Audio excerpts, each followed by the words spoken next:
इस समय हरियाणा में हर तरफ पानी ही पानी नजर आता है। शहर, बाजार, घर, दुकान, सब जगह सड़कें पानी से लबालब हैं। कई शहरों में तेज बारिश की वजह से दरअसल वाटर लॉगिंग की समस्या खड़ी हो गई है। शहरी इलाकों में भी वाटर लॉगिंग से बाढ़ जैसे हालात हैं। 5-5 फीट पानी भर गया है। लोगों का घरों से निकलना मुश्किल हो गया है। आखिरकार स्थानीय निकाय जल निकासी का सही प्रबंधन क्यों नहीं कर पाया? नालों की सफाई क्यों नहीं हो पाई? नालों की सफाई के लिए सरकार निगमों और नगर पालिकाओं को पैसा भी देती है, फंड भी देती है, लेकिन क्या ये पैसा करप्शन की भेंट चढ़ जाता है? ये सच्चाई है कि चंद लोगों के करप्शन का खामियाजा जनता को भुगतना पड़ रहा है। बड़ी बहस में जो तस्वीर आप तक पहुंचाएंगे उसे देखकर शायद आपको भी यही लगेगा कि पानी से लबालब सड़कें दरअसल लापरवाही और कमीशनखोरों की वजह से हैं।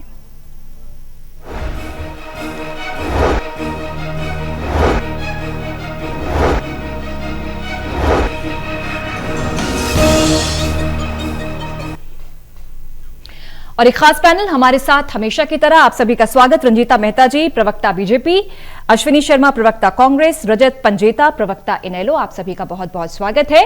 और सबसे पहले चर्चा की शुरुआत से पहले एक रिपोर्ट आप तक पहुंचा देते हैं कि किस तरह से इस समय हरियाणा की तस्वीरें, चाहे वो ग्रामीण इलाके हों या फिर साइबर सिटी गुरुग्राम तक के इलाके, जो पानी से भरे हुए हैं और जनता किस कदर परेशान है, ये रिपोर्ट देखते हैं। ये तस्वीरें गुरुग्राम के सेक्टर 37, आईडीसी, बसाई और कादीपुर स्थित कुछ अन्य औद्योगिक क्षेत्रों की है, जहां कई फैक्ट्रियों के बेसमेंट में बारिश का पानी भर गया है, जिससे उद्योगपतियों को काफी नुकसान उठाना पड़ा है। उद्योग जगत से जुड़े लोगों के मुताबिक हर साल औद्योगिक क्षेत्रों में जल भराव होता है। इसके बाद भी समाधान के प्रति जिम्मेदार विभाग के द्वारा कोई ठोस कार्रवाई नहीं होती। गुरुग्राम में बारिश के बाद बीजेपी विधायक सुधीर सिंगला के घर में पानी घुस गया। पानी इतना ज्यादा भरा कि घर में टुल्लू पंप लगाकर पानी को बाहर खींचना पड़ा। तो वहीं गुरुग्राम नगर निगम की डिप्टी मेयर सुनीता यादव के घर में भी पानी भर गया। वहीं फतेहाबाद निचले इलाकों में 3 से 5 फीट तक पानी भर गया। जवाहर चौक, अरुणवंश धर्मशाला रोड, तुलसीदास चौक, एमसी कॉलोनी इलाके के हालात सबसे ज्यादा बुरे नजर आए। बरसात का पानी घरों तक घुस गया। कई मकानों की छतें गिरने लगी। गांव मानावाली और बरसीन में आशियाने गिरे। घर के लोग बाल बाल बचे। मानसून एक्टिव होने के तीसरे चरण में फतेहाबाद तरबतर हो गया। हालात यहाँ तक हो गए कि लोगों को देर रात से ही घरों का पानी बाहर निकालना पड़ा। कमोवेश यही हालात ग्रामीण इलाकों के भी रहे। हल्की सी बारिश होते ही पलवल शहर जलमग्न हो गया। इसका सबसे ज्यादा असर हरियाणा रोडवेज परिवहन विभाग पलवल पर पड़ता है, क्योंकि सबसे ज्यादा पानी परिवहन विभाग के परिसर में जमा हो जाता है। तस्वीरें देखकर आप अंदाजा लगा सकते हैं, कई फुट पानी खड़ा हो गया। पानी बसों के अंदर तक आ जाता है। कमोवेश पूरे हरियाणा शहर का यही हाल है। बारिश से जगह जगह जल भराव है, लोग परेशान हैं। सरकार के सभी दावे खोखले साबित होते हैं। ऐसे में सियासत भी हावी हो जाती है। सरकार पर भ्रष्टाचार का आरोप लगा रहे हैं अभय चौटाला। उन्होंने ट्वीट किया कि जल निकासी प्रबंधन के नाम पर करोड़ों की कमीशनखोरी की भेंट चढ़ गई, जिसके कारण लोग परेशान हैं। ऐसे में सवाल ये है कि एक तरफ सरकार विकास के तमाम दावे करती है, लेकिन ये तस्वीरें इन दावों की पोल खोलती हैं। Haryana desk, total news.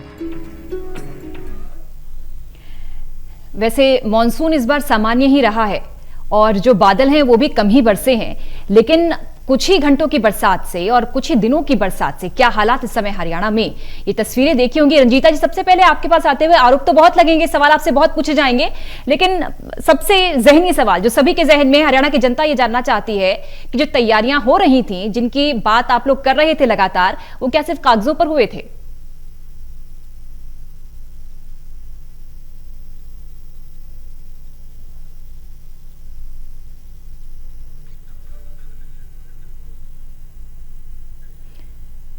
थोड़ा टेक्निकल एरर है, वापस लौटेंगे। रंजीता जी, आपकी आवाज हम तक नहीं पहुंच रही, लेकिन अश्विनी शर्मा जी, पहले तो आप बताइए क्या तस्वीरें हैं हरियाणा में, क्या तस्वीरें हम देख रहे हैं? जो तस्वीरें हम रिपोर्ट में दिखा रहे हैं, क्या वही सच्चाई है? क्योंकि सरकार तो अभी यही कहने वाली है कि नहीं, ये कुछ जगहों की सच्चाई हो सकती है, लेकिन बाकी जगह सब सामान्य है।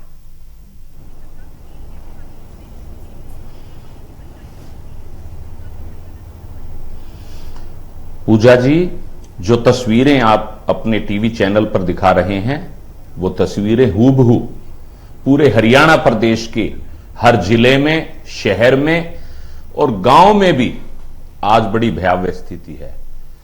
चाहे गुरुग्राम की बात करें, हम गुरुग्राम से शुरू होते हैं, गुरुग्राम से शुरू कर रेवाड़ी, रोहतक, सीएम सिटी करनाल, हिसार, फतेहाबाद, सिरसा, जींद, तकरीबन मैं अगर सिलसिलेवार नाम लूंगा तो पूरे हरियाणा की कमोबेश यही स्थिति है। और हरियाणा सरकार जो है ड्रेनेज के मामले में, जल निकासी प्रबंधन के मामले में पूरी तरह विफल रही है। देखिए, मौसम वैज्ञानिकों ने आज से तकरीबन 15 दिन पूर्व ही यह चेतावनी दे दी थी कि बारिश जो है इस बार सामान्य रहेगी, लेकिन हरियाणा सरकार सदैव की भांति अपनी कुंभकर्णी नींद सोती रही। वो अपने राजनीतिक दाव पेचों में लगे रहे, वो किसानों के खिलाफ षड्यंत्र करते रहे, वो गरीबों के बीपीएल परिवारों को बांटे जाने वाले राशन के ऊपर अपनी पैनी निगाह गड़ाए बैठे रहे। अन्य मुद्दों पर वो हम विपक्ष के जो लोग थे उन नेताओं की जासूसी में लगे रहे। उन्होंने कोई भी ऐसे कदम नहीं उठाए, कोई ऐसे पग नहीं उठाए जल निकासी के, जिससे कि जल प्रबंधन निकासी का जो है वो कार्य संतोषजनक तरीके से हल हो सके। और उसी का ये परिणाम है कि कुछ घंटों की बारिश से तकरीबन पूरा हरियाणा प्रदेश लबालब हुआ, डूबा। गाड़ियां और पैदल जो हैं लोग, वो सड़कों के ऊपर चलते हुए नहीं पूजा जी, वो तैरते हुए नजर आए। रंजीता जी, थोड़ा टेक्निकल फॉल्ट था, आप कुछ कह रही थी लेकिन आपकी आवाज आ नहीं पाई थी। तस्वीरें भी हमने दिखाई है, रिपोर्ट भी दिखाई है। विपक्ष कह रहा है ये कि आप लोग अन्य मुद्दों में बिजी रहे, इस पर तो ध्यान ही नहीं दिया, और थोड़ी सी बारिश ने हरियाणा को तबाह कर दिया। पूजा जी, अगर अपने टेन्योर में अगर विपक्ष ने काम किया होता, अगर विपक्ष ने अवैध कॉलोनियां काट के बिना, आपको मेरी आवाज सुनाई देती है? हाँ रंजीता जी, जी तो जी। मुझे मेरी आवाज भी वापस नहीं दे रही है। तो जिस तरीके की इन्होंने अवैध कॉलोनियां काटी, जिस तरीके से इन्होंने भ्रष्टाचार चरम सीमा पर रखा, हरियाणा को इन्होंने बेच कर खाया, जिस तरीके से इन्होंने उस समय 6.5 मरले से लेकर, चाहे वो सरकारी बिल्डिंग हो चाहे कोई प्राइवेट दुकान हो, उसके अंदर वाटर रिचार्ज सिस्टम कोई भी सिस्टम नहीं लगाया। अगर ये बातें तो आज ये हालात ना होते। और मैं आपको डेट वाइज बताना चाहती हूँ, 1978 से लेकर अब तक के सामान्य से ज्यादा बारिश हो रही है, और कारण है अतिवृष्टि, ग्लोबल वार्मिंग, जिसके चलते एक एरिया में जितनी बारिश रेगुलर होती थी उससे ज्यादा बारिश हो रही है। 27 जुलाई 1978 का आंकड़ा भी बताऊंगी और 27 जुलाई 2021 का आंकड़ा भी बताऊंगी। उस समय जो बारिश मैक्सिमम हुई थी 116.1 mm हुई थी, और जो अब बारिश हुई है वो 131.5 mm हुई है। तो आप ये नहीं कहते कि बारिश सामान्य है, बारिश हो रही है, और एक जगह पे सामान्य से ज्यादा हो रही है। 24 घंटों के अंदर मैं बात करती हूँ तो टोटल एवरेज 80 mm की आई, परंतु जो अगर पिछली की बात करें तो बारिश इतनी नहीं आती थी। और जिस तरीके से विपक्ष आरोप लगाता है कि हमारी सरकार ने काम नहीं किए, तो अमृत स्कीम के तहत ड्रेनेज सिस्टम को पूर्ण करने के लिए बकायदा 440 करोड़ का बजट लिया गया, और उसमें तो ऑलरेडी 200 करोड़ का बजट जो है वो अमृत खर्च हो चुका है और काम कर रहे हैं। भाजपा सरकार के अंदर जगह जगह पर जो है विकास कार्य चल रहे हैं, जिसके चलते कई बार ड्रेनेज सिस्टम में ब्लॉकेज हो जाती है।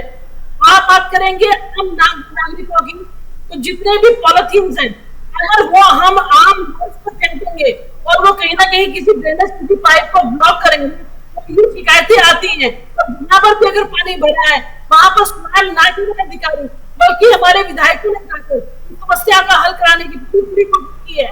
रात के 2-2 बजे एमएलए सुभाष सौदा पे जाकर का काम किया है, ताकि आम जनता को कोई दिक्कत, कोई भी परेशानी ना आए। जी चलिए रजत जी, रंजीता जी तो ये कह रही हैं कि ये जो भी हालात हैं उसके पीछे ये है कि पिछले सालों 70 सालों से अब तक कोई काम नहीं हुआ, कांग्रेस सरकार ने कोई काम नहीं किया, अवैध कॉलोनियां काटी, बहुत सी समस्याएं इस वजह से भी हैं। मॉनसून इस बार ज्यादा बरसा है, वो ये भी बता रही है, साथ ही ये भी बता रही है कि हमने तो तैयारियां पूरी की थी, हमारे विधायक लगातार फील्ड में थे और जल निकासी प्रबंधन की उचित प्रक्रिया निभाई जा रही थी। तो सरकार तो अपनी कोशिश कर रही थी, उसके बावजूद अगर हालात खराब होते हैं तो उसकी जिम्मेदार जो थी वो पूर्ववर्ती सरकारें रही हैं, ये कहना है रंजीता जी का। रजत जी। पूजा जी, देखिए पिछले 7 साल से भाजपा की सरकार है, करोड़ों रुपया जो है, मैडम ने अभी बजट का बात की, बजट के बारे में ही बात करेंगे कि वो बजट जो है करोड़ों का, जो ग्रांट है करोड़ों की, वो कैसे कागजों में ही रह के और वो किनकी जेबों में गई और किस पैमाने पे भ्रष्टाचार हुआ है, उसका जो उदाहरण है वो आपके जो दिखाई जा रही चित्र है वो साफ कर रहे हैं। मुझे लोगों की जिंदगी लूटना, उसके अलावा शोरूम पे आगे खड्डे रंजीता मेहता जी अपने बारे में पसंद आ जाए तो उन पे कब्जे करना। मैम रिक्वेस्ट है आपसे, ma'am kindly don't disturb ma'am please, इतना हम्बल रिक्वेस्ट। हाँ जी पूजा जी, देखिए सिर्फ ये जो बजट की बात नहीं है, ये प्रॉपर्टी टैक्स, हाउस टैक्स के नाम पे करोड़ों अरबों रुपया जो है जनता की गाड़ी खून पसीने की कमाई है वो सरकार जो है वो एकत्रित करती है, जनता से लेती है, जनता को यही मूलभूत सुविधाएं प्रदान करने के लिए। आज आलम यह है कि लोगों के घरों में, बेडरूम में, किचन में, ड्राइंग रूम में पानी जो है वो 5-5, 3-3, 4-4 फुट, पूरे हरियाणा में यही आलम है। आप देखिए शहरों की बात नहीं, गुड़गांव की मैडम ने बात करी, हम अब ये अंडरपासों पे नहीं रहेंगे, हम सीधा जाएंगे जो लोगों के घरों में पानी है, लोग घर से बाहर नहीं निकल सकते, गाड़ियां डूब चुकी हैं उनकी, वो जहां लोग पैदल भी हैं, वो शीतला माता मंदिर का पिछले बार का दृश्य देख रहा था मैं, कहाँ 4-4 फुट पानी के अंदर लोग जो है वो गुड़गांव में शीतला माता मंदिर जा रहे थे। इसी तरह ग्रामीण अंचल के अंदर पूरे आप देखें चौटाला गांव तक के अंदर पानी भर गया, जहाँ के कहीं पे भी पूरे हरियाणा के अंदर बंद निकासी के नहीं है। इन्होंने दावे किए थे, तब मैडम ने पॉलिटिक्स का जिक्र किया, मैडम ने भी पॉलिटिक्स का जिक्र किया था। मैडम आपने ये दावे किए थे कि हमने जो नाले हैं, जो सीवेज प्लांट हैं, अश्विनी जी बाकी जगह तो छोड़ दीजिए, लेकिन अगर जब हाईटेक सिटी की बात करते हैं, गुरुग्राम की बात करते हैं, वहां विधायक के घर के सामने, मेयर के घर के सामने पानी जमा हो गया। आप सीएम सिटी करनाल की तस्वीरें देखिए, वो भी बड़ी हैरान करती हैं। आपके सारे के सारे दावे फेल हुए और जो आपने विकास किया, ये विकास आप ही से सवाल अश्विनी जी, आप कहते हैं विकास की नदियां बहा देंगे, आपने तो सच में नदियां बहा दी।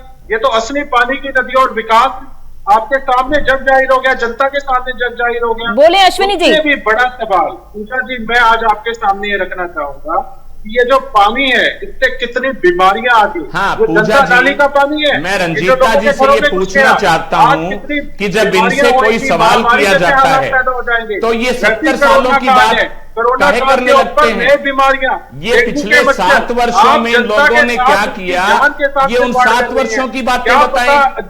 हमने रजत जी को, अगर आप चुप करें तो मैं मेरी बात रजत जी सबको चर्चा में सब शामिल है। रजत जी आपने अपने पॉइंट्स रख दीजिए, अपने पॉइंट्स आपने रख दिए। रजत जी अपने पॉइंट्स आपने रख दिए। आप क्या जवाब देंगे? रजत जी आपने अपने पॉइंट्स रख दिए। अश्विनी जी बोले। डिबेट नहीं होती मैडम। अश्विनी जी बोले। जो बातें कही है मैं सारा सीधा का सीधा सटीक तौर पे उसी के ऊपर। रजत जी आपने अपने पॉइंट्स रख दिए, बाकियों को भी शामिल होने दीजिए सर। मैं ये पूछना चाहता हूं सर बाकियों को भी बोलने दें। आप क्या कर रहे हैं? और रजत जी वाटर रिचार्ज की, अरे वाटर रिचार्ज की आप बात करते हैं कि जनता कुछ करे, अपने पैसों से करे। रजत जी सबको बोलने दें। सरकार ने वाटर रिचार्ज के लिए क्या प्रबंध किए? रजत जी सबको बोलने दें। अश्विनी जी, पूजा जी वो ये कह रही हैं, रंजीता जी ने अभी थोड़ी देर पहले ये कहा था अश्विनी जी कि 70 साल में आपने जो कुछ काम नहीं किया उसका खामियाजा जनता भुगत रही है। आपने अवैध कॉलोनियां काटी सर, आपने अवैध कॉलोनियां काटी, इस वजह से जल भराव हो रहा है। मैं उन्हीं का पूजा जी मैं उन्हीं की बात का मैं उन्हीं की बात का जवाब बिल्कुल संक्षिप्त रूप से देना चाहता हूं। रंजीता जी की बात का निश्चित तौर पर जो ये भारतीय जनता पार्टी के हमारे मित्र जो 7 साल में कर पाए, हम शायद 70 साल में भी नहीं कर पाए। हमने 70 साल में लाखों किलोमीटर रेलवे लाइनों का जाल पूरे हिंदुस्तान में बिछाने का काम किया और इन्होंने रेलवे को बेचने का काम किया। रेलवे छोड़िए अश्विनी जी, अभी हम सिस्टम की बात कर रहे हैं, ड्रेनेज सिस्टम की बात कर रहे हैं। हवाई अड्डों का निर्माण किया, ड्रेनेज सिस्टम पर आइए अश्विनी जी, हवाई चप्पल पहनकर अश्विनी जी, पूजा जी मैं उसी बात पर आ रहा हूं। सिस्टम पर आइए सर, ड्रेनेज सिस्टम हवाई गरीब आदमी को हवाई जहाज के सपने दिखाकर हवाई जहाज को बेचने का काम किया। मैं वही तो कह रहा हूं कि 7 साल से ये सत्तासीन है। इन्होंने क्या किया 7 वर्षों में? आज ये दूसरी हमारी आज वर्तमान समय में आज प्रदेश में जो स्थिति है, इतनी खराब स्थिति कभी भी नहीं थी। कांग्रेस के शासनकाल में हर वर्ग सुखी था, फल फूल रहा था। आज किसान सड़कों पर है, बेरोजगार गलत रास्ते पर चल पड़ा है। आज महंगाई दर की बात देखिए, अरे हम पानी, चारों तरफ हाहाकार की स्थिति है। सर हम पानी की बात कर रहे हैं, जल भराव की बात कर रहे हैं, जल भराव की बात कर रहे हैं सर, जल भराव। अभी तो जनता जल भराव से परेशान है और ये जो पानी जो भर गया है, रंजीता जी आपने कहा कोशिश आपके विधायक करते रहे, रात रात भर घूमते रहे, देखते रहे व्यवस्थाएं, उसके बावजूद भी तस्वीरें सामने हैं। रंजीता जी भविष्य की बात कर लेते हैं कि जब पानी जमा रहेगा और जब उतरने लगेगा तो गंभीर बीमारियां भी तो जकड़ेंगी। उनका घर पूजा जी, हम बिल्कुल इसके लिए कमंद है। जिस तरीके का आज हालात है, हम फ्यूचर में ये प्रॉमिस करते हैं, जिस स्पीड से काम चल रहा है, जिस तेजी से काम चल रहा है, आगे कोई भी दिक्कत नहीं आएगी। हम लोग जिस तरीके से निपटने के लिए हमने पूरा एक डिपार्टमेंट कर दिया है, उसके चलते हरियाणा प्रदेश की जनता को इन चंद घंटों की बारिश में डूबने के लिए राम भरोसे छोड़ दिया है। 110 से ज्यादा चलिए आपका वादा काबिल तारीफ है रंजीता जी। सरकार का दायित्व बनता है, लेकिन सरकार अपने दायित्व का निर्वाह करने में पूरी तरह नाकाम रही है, नाकामयाब रही है। हाँ। आप पूछिए, अगर इन्होंने समय रहते ड्रेनेज सिस्टम को दुरुस्त किया होता, जल निकासी प्रबंधन की ओर रजत, अभी आपने बहुत सारी बीमारियों का भी जिक्र किया था और कहा था कि ये पानी जमा हो गया है, अब डेंगू मलेरिया चिकनगुनिया का गढ़ बन गया है, लेकिन रंजीता जी वादा कर रही हैं, कह रहे हैं हम वादा करते हैं कि तेजी के साथ इस पर काम होगा। अब अगर तेजी से देखिए पूजा जी, दावे तो इन्होंने किए थे ना, सरकार ने दावे किए थे कि हमने सारे पुख्ता प्रबंध कर दिए हैं, सारे गंदे नालों की सफाई हम कर चुके हैं, कहीं पे पानी जमा नहीं होगा इस बार। ये दावे सरकार के द्वारा किए गए थे। अगर ये दावे करने के बाद भी इनका ये दावे करने के बाद भी अगर ये हाल है, तो ये सिर्फ एक वक्त निकालते हैं और कुछ नहीं करते। काम इन्होंने कुछ नहीं करना, अगर किया होता तो जनता के सामने होता। आज हरियाणा डूबता नहीं पानी में, पूरे हरियाणा के अंदर आज ये हालत है। अब एक तो शहर नहीं, ग्रामीण अंचल में ये हालत है। ये कहते हैं कि ये पुख्ता, ये कौन से पुख्ता, कोरोना में इनके पुख्ता इंतजाम थे, ये हरियाणा क्या ऑक्सीजन के पुख्ता इंतजाम थे, क्या कोरोना की दवाई बाद में वैक्सीनेशन इनके पास उपलब्ध नहीं थी। अरे पुख्ता इंतजाम सिर्फ दावे टीवी चैनलों के माध्यम से, सिर्फ टीवी चैनलों के माध्यम से, टीवी चैनल पे बैठ के झूठ बोलने के पुख्ता इंतजाम है इनके पास, वरना इनके पास कोई पुख्ता इंतजाम नहीं है। जनता को मरने के लिए छोड़ दिया इन्होंने, जनता से गाड़ी पूछ लेने की कमाई प्रॉपर्टी टैक्स, हाउस टैक्स के नाम पर नगर पालिकाओं में जमा किया जाता है, करोड़ों की ग्रांट दी जाती है, कोई सफाई इनके आपके गांवों की पोस्ट, आपके चैनल की तस्वीरें, आपके चैनल के माध्यम से आज हरियाणा की होते हैं। अभय चौटाला तो साफ साफ ये कह रहे हैं रंजीता जी कि जो ग्रांट आती है जल निकासी प्रबंधन के लिए, उसकी बंदरबाट हुई है, कमीशन खोरी हुई है, और इस कमीशन खोरी के कारण हरियाणा के हालात हुए हैं। ये साफ साफ आरोप है अभय चौटाला के। पूजा जी, इनको अपनी सरकारों का काम याद है, इसलिए ये ऐसे करेंगे। ये लोग किया करते थे, तो ग्रांट आती थी अपनी जेबों में डाला करते थे, जो भी पसंद आती थी उसका कंप्लेंट किया करते थे। आज अगर मैं बॉम्बे की बात करूं, आज की बात करो, आज की बात करो, आज जो पानी से पूरा हरियाणा विकास की नदियां नहीं, सचमुच की नदियों के अंदर पूरा जुड़ा है। रहने की मूलभूत सुविधा, आज अगर आप मूलभूत सुविधा नहीं दे सकते हरियाणा की जनता को, क्या हरियाणा की जनता ने कसूर कर दिया कि आपको सत्ता में बिठा दिया? आप पिछले 6 साल से कर क्या रहे, सो रहे आप पिछले 6 साल से, गलत नीति हर साल यही होता है। कहाँ आपके सत्ता प्रबंध, कहाँ जाते हैं करोड़ों रुपए, कौन से अफसर की जेब पे जाते हैं, कौन से मंत्री की जेब पे जाते हैं? आप बताएं कि आपका क्या रहेगा। आज 7 साल होने को आगे, 6 भी नहीं, पिछले 7 साल में आपने किया क्या? आप अपने खुद टीवी के ऊपर, जब आप पिछली सरकारों अश्विनी जी, पानीपत जैसे जिले जो कि बहुत यहाँ बहुत व्यापार होता है। कुछ नहीं, अश्विनी और ये जी, जो टीवी चैनल खबरें दिखा रहे हैं वो सब झूठ थी। अश्विनी जी, पानीपत जैसे जिले जहां से बहुत राजस्व सरकार को मिलता है, वहां के व्यापारी भी तो उम्मीद करते हैं ना कि मार्केट रोज चले, लेकिन मार्केट के सामने जब पानी भर जाएगा, पानी जम जाएगा, तो कैसे व्यापार होगा? घाटा तो सरकार को ही होगा। पूजा जी, आप एक बात बताइए, आज हरियाणा प्रदेश में जब जो सरकार शासनरत है, क्या ये उनका दायित्व तो नहीं बनता? क्या ये उनकी जिम्मेवारी नहीं बनती? लेकिन इन लोगों का उस तरफ कोई ध्यान नहीं है, इनका विकास से कोई सरोकार नहीं है, ये लूटने में लगे हैं, भ्रष्टाचार में लिप्त है। ये गठबंधन सरकार नहीं, ये ठगबंधन सरकार है। अगर इन्होंने समय रहते पहले भी वहां की हैंडलूम मार्केट सबसे बड़ी मार्केट, करोड़ों का व्यापार होता है रंजीता जी। वहां के जो व्यापारी है रंजीता जी, वहां के जो व्यापारी हैं, रंजीता जी सुनिए, पानीपत से कल हमने एक स्टोरी खबर चलाई, वहां की जो हैंडलूम मार्केट है जहां सबसे ज्यादा राजस्व जाता है आपकी सरकार को, वहां के व्यापारी ये कह रहे थे कि हमें करोड़ों का नुकसान हो रहा है रोजाना, क्योंकि दुकानों के सामने पानी भरा है, व्यापार हो नहीं पा रहा, लोग आ नहीं पा रहे, खरीदारी हो नहीं पा रही, और सरकार को सबसे ज्यादा राजस्व हमारे से मिलता है, हैंडलूम चीजों से मिलता है। पूजा जी, जो पुराने बाजार हैं, जो पुराने बाजार 20-20 साल से बचे हुए हैं, उन बाजारों के अंदर जिस तरीके से बंदर बांट करके अवैध दुकानें काटकर वहां पर बनाई गई, तो जब 7 साल से रंजीता जी आप लोग सत्ता में हैं और आपको ये मालूम है कि वो अवैध तरीके से प्लॉट्स कटे हैं, तो तैयारियां आपको करनी चाहिए थी। जब आपको पता है कि वहां बड़ा व्यापारी है और वो बहुत आप लोग को देता भी है, सरकार को देता भी है, तो सरकार को व्यवस्थाएं करनी चाहिए थी। अगर पिछली सरकार ने नहीं किया तो जिम्मेदारी तो अब आपकी थी, तभी तो जनता ने आपको चुना, लेकिन आप तो निराश कर रहे हैं।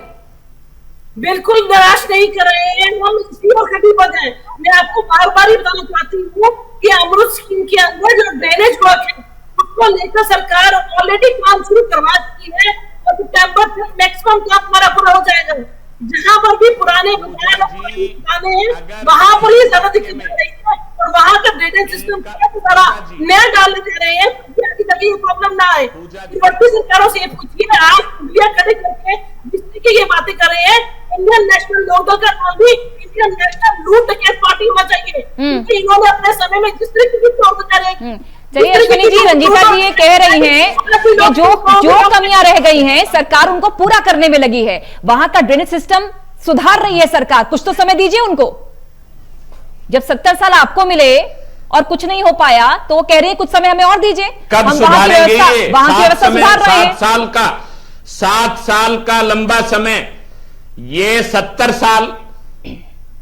आज जहां हिंदुस्तान जहां खड़ा था जब हमने सत्ता छोड़ी, उस वक्त विश्व के मानचित्र पर भारत जिस मजबूत स्थिति में था, आज कहां खड़ा है? आज हमारी जीडीपी बढ़ाने की बात हुई थी पूजा जी, जीडीपी बताइए, आप हरियाणा की जनता परेशान है सर, घर से बाहर नहीं निकल पा रही, गाड़ियां आधी डूबी हुई हैं, गाड़ियों के इंजन खराब हो गए पानी में फंसकर, बच्चे जब स्कूल जाते हैं, कई स्कूलों की स्थिति ऐसी है वहां पानी भरा हुआ है, पानी की बात कीजिए। इन्होंने देश को, अगर मैं नहीं, अब तो रंजीता जी कह रही है ना कि सरकार तेजी के साथ काम कर रही है, ड्रेनेज सिस्टम को जहां जहां खराब है वहां व्यवस्था की जा रही है। करूं पूजा जी, तो समय तो इनको देना चाहिए ना, वादा भी किया रंजीता जी ने, बहुत तेजी के साथ सरकार काम कर रही है।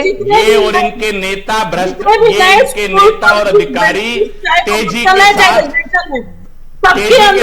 भ्रष्टाचार में डूबे हुए हैं, भ्रष्टाचार में संतलिप्त है, जनता से इनका कोई सरोकार नहीं है, जनता जाए भाड़ में, कोई इनका लेना देना नहीं है जनता से, जनता की परेशानियों से।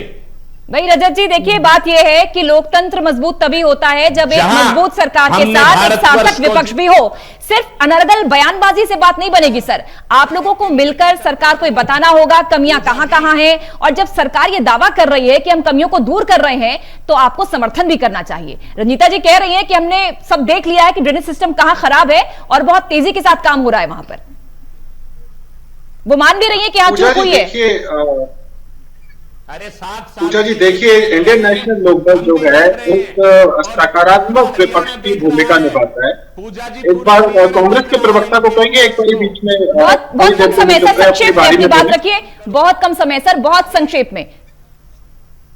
हाँ जी, देखिए पूजा जी, जहां तक रंजीता जी ने अभी ये सवाल 2-3 उठाए, रंजीता जी ने हमारी पार्टी के बारे में कुछ गलत टिप्पणियां करी। उनकी जानकारी तो आपने उन पर टिप्पणी की तो उन्होंने भी पलटवार कर दिया। आपने वार किया तो उन्होंने पलटवार कर दिया। लेकिन कुल मिलाकर जनता इस समय परेशान है और जनता ये उम्मीद करती है कि समस्याएं जब विपक्ष भी देखे तो सरकार को चेताए और सरकार को ऐसा चेताए कि सरकार भी काम करती नजर आए। बहुत बहुत शुक्रिया आप तीनों का, बहुत बहुत शुक्रिया आपका रंजीता जी, अश्विनी शर्मा, रजत, आपका भी बहुत बहुत शुक्रिया जुड़ने के लिए। हरियाणा के हालात, तस्वीरें देखकर आप अंदाजा लगा चुके होंगे कि किस तरह सड़कें पानी ही पानी से भरी हुई हैं। सवाल यह है कि सरकार को जब मालूम था कि मॉनसून है, बारिश आएगी, व्यवस्थाएं क्यों नहीं हुई? क्या जो ग्रांट मिलता है वो कमीशन खोरों की भेंट चढ़ गया? आरोप भी लग रहे हैं, लेकिन सरकार दावा भी कर रही है कि तेजी के साथ हम काम भी कर रहे हैं।